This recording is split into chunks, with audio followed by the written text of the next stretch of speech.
Hello folks, I'm gonna make one video in English because all the rest of the videos that I made, that I filmed, were in Portuguese about the yoke right here, and I need to do something in English to explain what I did in the last videos that I posted. Um, Most of the videos I show what I did, so even if I'm speaking in Portuguese, you can understand what was done with the yoke, all the electrical parts, all the stuff, all the components, and I listed them in the description box. So just search for the videos in the description box, and you have all the stuff that you need to do the yoke, to make your yoke for yourself. Right now I'm thinking about changing this throttle quadrant, so I'm gonna use another Arduino to... Sai daí! Sai daí! Now I'm speaking Portuguese with my cat. Whatever. I'm gonna change the throttle quadrant, and I'm gonna use another Arduino so I can put like more levers here and take it out from this quadrant, this yoke part, and I'm gonna change the brakes that I use buttons.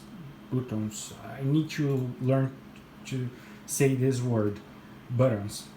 So I need to change the buttons and put two, what are the name?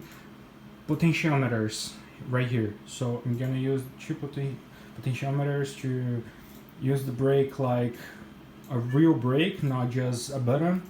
And for now, that's it. And in the last 3 videos that I posted, I was explaining and showing how the yoke behaved in the simulators. So right here I just finished filming the Microsoft Flight Simulator 2020,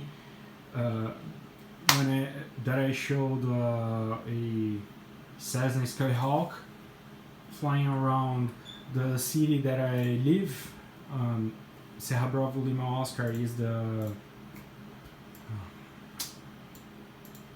ICAO code.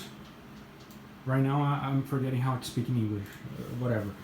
And that's the airport. I just landed and I didn't do anything else. Just took off, made a pattern around the airport and just landed. Everything was made wrongly, but mainly just to show how it worked. And one thing that I must say, when you do all this stuff, you need to calibrate it inside the windows. You just need to find where it is, and you need to calibrate it inside the simulator. For example, in Microsoft Flight Simulator X Steam Edition, you just need to calibrate inside the Windows software, and then in the X-Plane and Microsoft Flight Simulator 2020 you need to calibrate it inside the simulator itself and put all the buttons that you used, and I think that's it for now. Anything else I will do, I will post in Portuguese. If I find necessary, I will put a video in English, but usually I'm showing what I'm doing, so even if you don't understand Portuguese or anything, you can understand what I'm doing. So just pay attention to what's happening and you're gonna be able to do all the stuff that I did right here. And all the components, all the codes, everything is listed in the description boxes in the videos, so you need to just find the right one that have everything, but I think I posted in 3 or more videos. There are 2 videos that or more, I don't remember, that I commented to some guys all the stuff too. So just search for it. We have more than 10 videos about this simulator, so that's it.